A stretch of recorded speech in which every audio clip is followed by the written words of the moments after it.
Magandang araw sa ating lahat mga boxing fans, saan mang panig ng mundo, hamakbakan o labanan na ating tatalakayin ngayon. Ito po ay sa pagitan ni Carlos Adames at Austin Williams. Na kung saan ang bakbakan na ito ay undercard, kundi ako nagkakamali, sa Lopez Stevenson ngayong January 31, 2026, nagaganapin sa Madison Square Garden, New York, United States of America. At sa labanan na ito tayo pa ay maghahayag ng sarili nating fight prediction, comparison at analysis na kung saan doon pa po lamang sa ating gagawing comparison, detalyado na inyong malalaman kung saan niya ba naging lyamado, saan naging dihado itong mga maglalaban.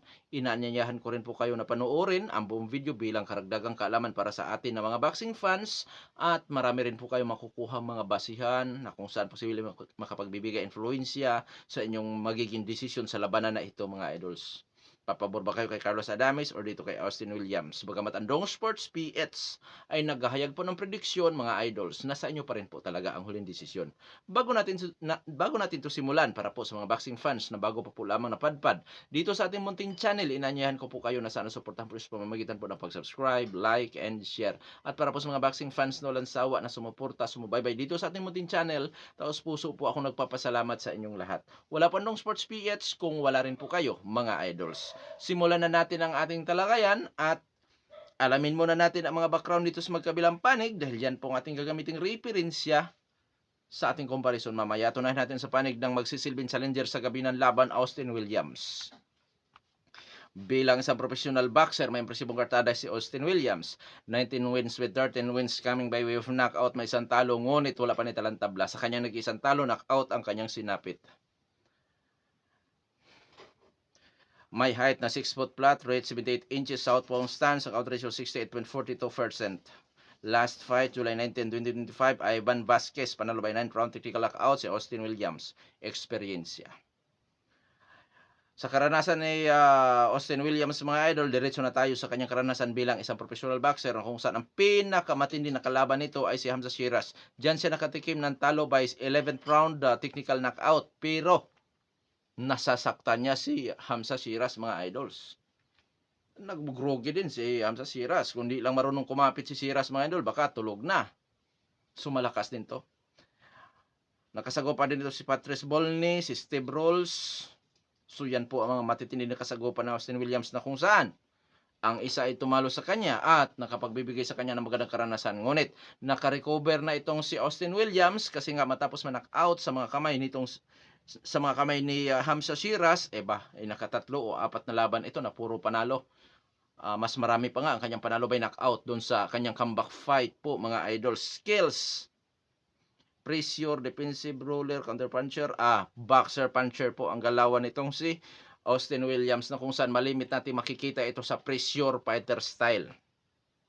Dahil may pagka-agresibo ito. Masipag sumuntok, power, timing at accuracy mayroon sa kanya. Oo. Depensa, average. Durability, marunong ma-knockout. Oo. Sa nakikita ko kasi sa laban, kaya naman bumigay si Austin Williams mga idol dahil sa sobrang laki at tangkad. Haba na mga galamay ni Hamza Shiras, hindi siya makaabot eh. Pero dito ngayon kay Carlos Adames, magandang laban ito ngayon mga idols. Sa panig ng kampiyon ng WBC sa middleweight division na si Carlos Adames, bilang sa professional boxer, may impresibong kartada si Carlos Adames, 24 wins with 18 wins coming by way of knockout. May isang talo at isang tabla na din. Sa kanya nag-iisang talo, sa puntusan lang ito natatalo. May edad na 31 anyos at ang height 5 foot and 11 inches, weight 73 inches, orthodox ang stance, knockout ratio 75%. Last fight, February 22, 2025, nakasagopa si Hamza Shiras na kung saan nauwi sa split draw ang kanilang labanan po mga idols. Kung dito to, ang record na ito ay kinuha ko po sa Boxrec. Kumbaga, courtesy po sa website ng Boxrec. So, split draw ang kanyang naging huling laban na kung saan marami mga boxing fans ang nagsasabi na dapat talo doon si Hamza Shiras. Sa Dong Sports Speech naman po mga idol, dalawa lang yon. Manalo si Carlos Adames or tabla. Kasi bigatin si Hamza Shiras mga idol. Siyempre, bigatin din yon. Lalo na sa promosyon na may hawak sa kanya mga idols. Hindi ko masyadong pinanood yung laban nila ni Hamza Shiras at saka nitong si Carlos Adames. Pero may mga highlights akong nakikita.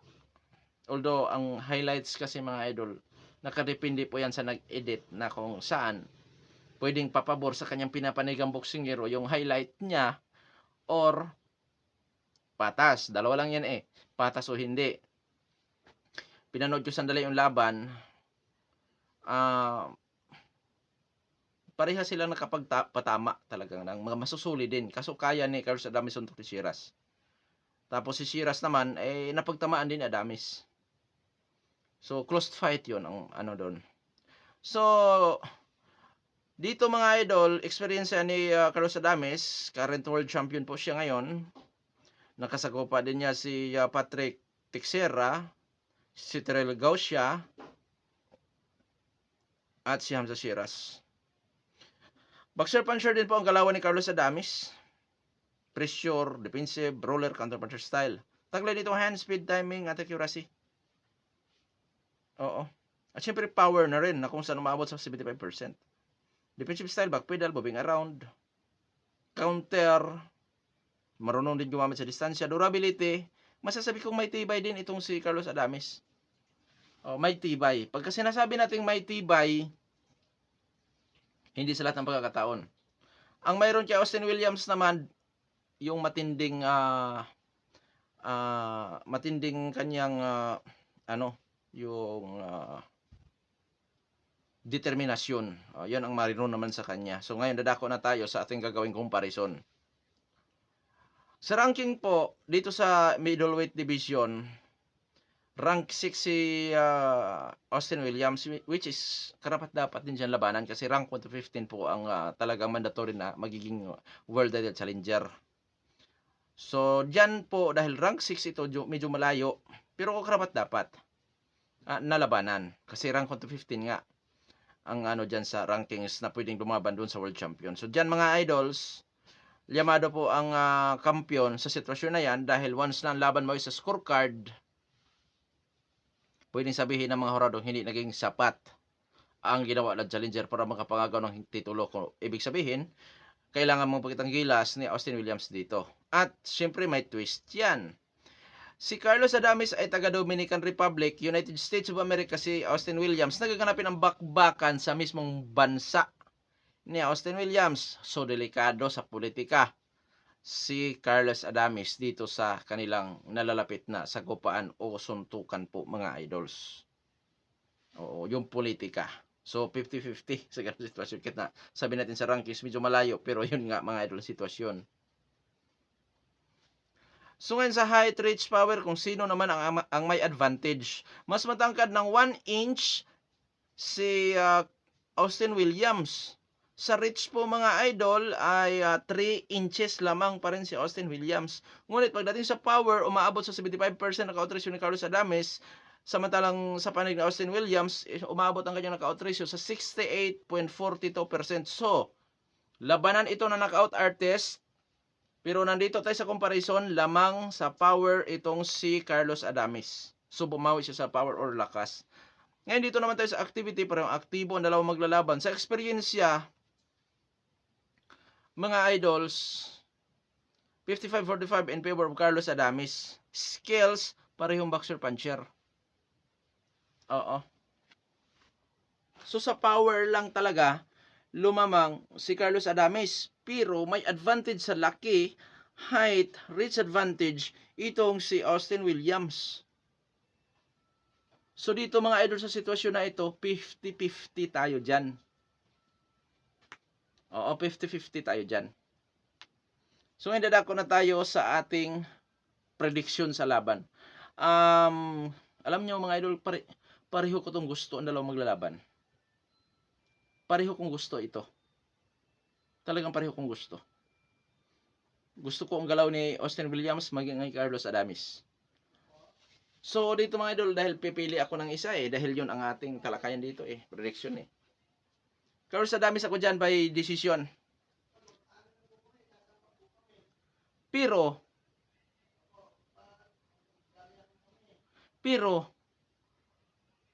dahil dayo si Carlos Adames, kinakailangan ni Carlos Adames ang makautuin dito kung naisip makapayo sa panalo. Bagamat pabor ako na mananalo si Adames by decision, pero kailangan niyang knockout. win talaga dito dahil dayo siya mga idol. Delikado mga politika to. Oo. At isa rin yan sa nakikita ko kung bakit ko ginawang 50-50 ang laban na to. So ngayon, sa panig naman ni Austin Williams, kasi nga, pabor na ako kay Carlos Adames. Panig ni Austin Williams, mga idol, gamit ang aggressiveness, power. Pwede niyang lugiin, talunin sa puntusan si Carlos Adames. At kasama na doon, mga idol, ang politika. Pagka naging closed fight, ito dikit sa scorecard. Delikado mga politika si Carlos Adames dyan.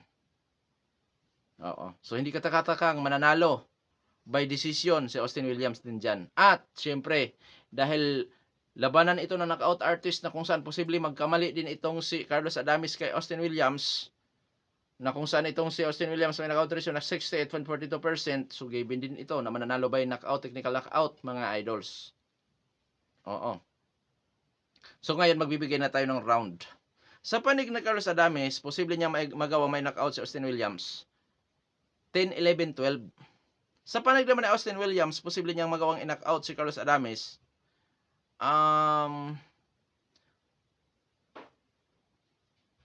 Halos ganun din. 10, 11, 12. Doon to magkatalo mga idol sa later rounds. Oo. Kaya, napakagandang laban. Ito pong laban nila. Kasi ang laban ni Shakur Stevenson at Teofimo Lopez,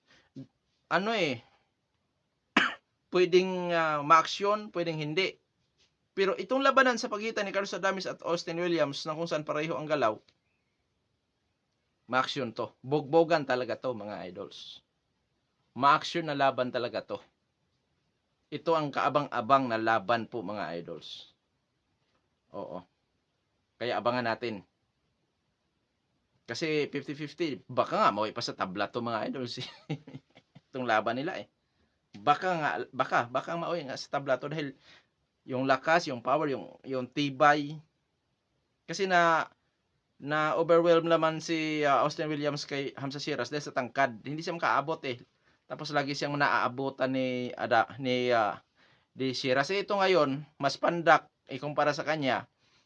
Lamang pa siya sa reach talaga naman. Kaya mahirap na laban ito sa kampiyon ay syempre maging sa challenger din. Dahil yung liksi, handspeed ng champion, mga idol, ang posible magagamit dyan.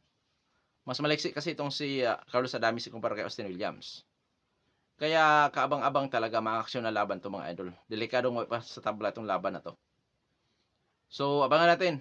At syempre, huwag niyong kalimutan na suportahan ang Dong Sports PH. Hanggang dito na lamang. God bless po sa atin lahat.